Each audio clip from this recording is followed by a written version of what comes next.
नमस्ते दोस्तों, मैं सुमन शर्मा आप सभी का स्वागत करती हूँ आपके अपने चैनल सुमन एजुकेशन हब में। जीएसटी से रिलेटेड काफ़ी सारे चेंजेस हो रहे हैं और उन चेंजेस को नोटिफाई करने के लिए एक डेट जो है गवर्नमेंट ने फिक्स कर दिया है।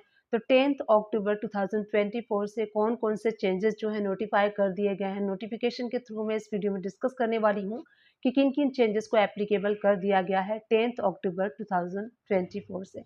चाहे वो जीएसटी रेट से रिलेटेड हो, जीएसटी एग्जम्पशन से रिलेटेड हो, एमएनएसटी स्कीम से रिलेटेड हो, जो इनको इनपुट टैक्स क्रेडिट है उससे रिलेटेड हो, आरसीएम से रिलेटेड हो, तो वो सारी चीज़ें हम इस वीडियो में वन बाय वन डिस्कस करने वाले हैं।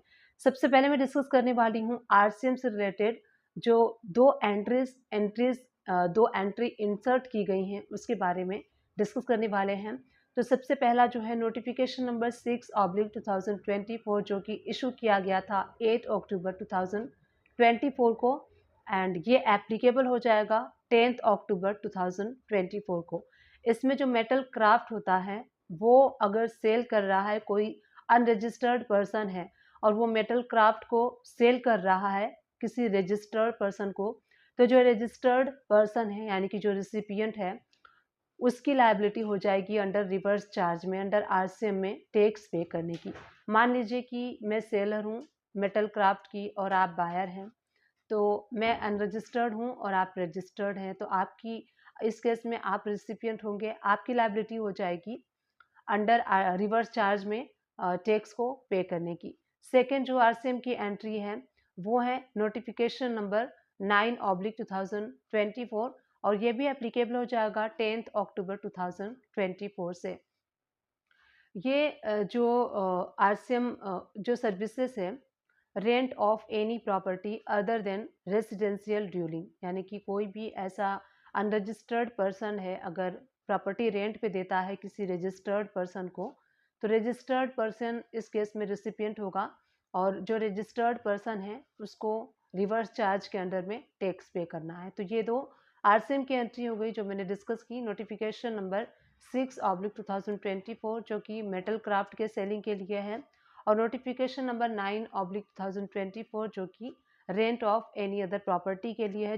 नोटिफिकेशन नंबर 21/2024 जो कि सेंट्रल टैक्स द्वारा इशू किया गया है 8 अक्टूबर 2024 को। इसमें सेक्शन 128A 73 74 के अंडर में काफ़ी सारे डिमांड इशू किए गए थे जिसमें कि interest penalty and tax amount था। तो गवर्नमेंट ने कहा था कि जो आपको डिमांड इशू किया गया है, जो नोटिस इशू किया गया है, ऑर्डर इशू किया गया है, उसमें जो आपकी टैक्स अमाउंट है अगर आप वो पे कर देते हैं तो आपका जो इंटरेस्ट एंड पेनाल्टी है वो वेव ऑफ कर दिया जाएगा। तो इसका भी डेट जो है गवर्नमेंट ने नोटिफाई कर दिया गया है, इसको डिवाइड किया गया है 3 पार्ट्स में, क्लॉज नंबर ए, बी, सी में, जिसमें कि नोटिस, स्टेटमेंट एंड ऑर्डर अगर आपको किया गया है तो उसमें 31 मार्च 2024 तक की लास्ट डेट है और जिनको ऑर्डर इशू किया गया था 74 सेक्शन में और उन्होंने 74 सेक्शन को कन्वर्ट करवा के 73 सेक्शन करवाया था,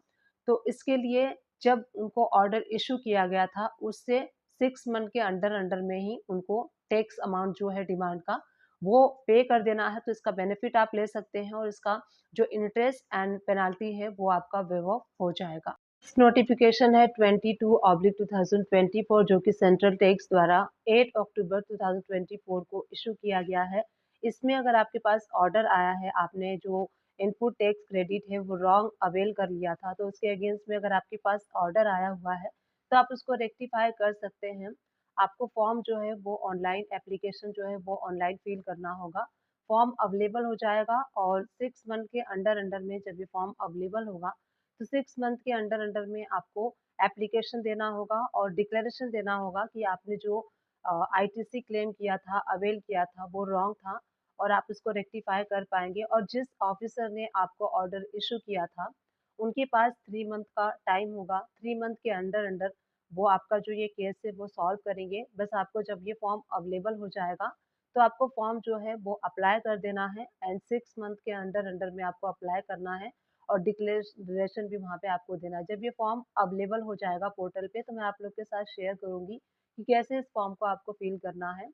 तो नोटिफिकेशन नंबर 22/2024 में आपको जो रॉन्ग आईटीसी अवेल आपने कर लिया था, आप उसको रेक्टिफाई कर पाएंगे। नेक्स्ट है नोटिफिकेशन नंबर 23/2024 जो कि जीएसटीआर 7 में जीएसटी के ऊपर जो टीडीएस डिडक्ट करते हैं जून 2021 से लेके अभी तक 25 रुपीज़ पर डे जो लेट फी होता है सीजीएसटी एंड एसजीएसटी यहाँ पे दोनों के लिए वो जो है वो वेव ऑफ कर दिया जाएगा। प्रोविजो के अंडर में जो अमाउंट है मोर देन 1000 है तो वो भी वेव ऑफ कर दिया जाएगा।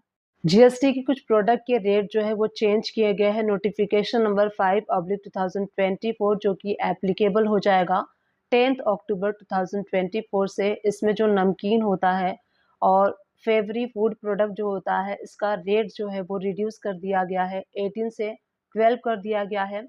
कैंसर ड्रग जो होता है इसका भी रेट रिड्यूस कर दिया गया है 12 to 5%। तो ये एप्लीकेबल हो जाएगा 10 अक्टूबर 2024 से।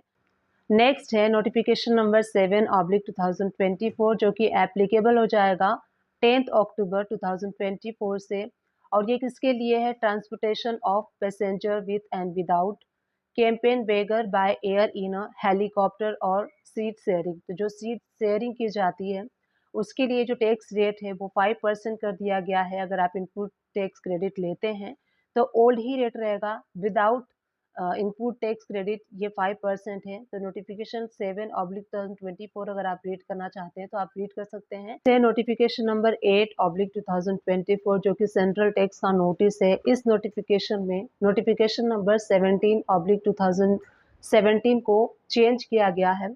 इलेक्ट्रिसिटी जिसके ऊपर जीएसटी एप्लीकेबल नहीं है, जीएसटी के अंडर में इलेक्ट्रिसिटी का जो सर्विस है वो नहीं आता है और इसमें यूज़ होने वाले जो सर्विसेज हैं उन सारे सर्विसेज को एग्जम्प्ट कर दिया गया है और ये एप्लीकेबल होगा 10 अक्टूबर 2024।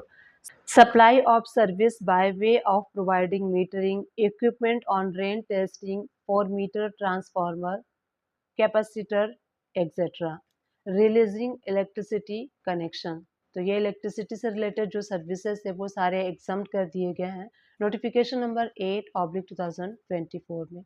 उम्मीद करती हूँ ये जो सारे नोटिफिकेशंस मैंने आप लोग के साथ शेयर किए हैं ये एप्लीकेबल हो जाएंगे 10 अक्टूबर 2024 से। अगर ये वीडियो आप सभी लोग के लिए हेल्पफुल रही है तो प्लीज़ चैनल को लाइक शेयर सब्सक्राइब कर दीजिएगा।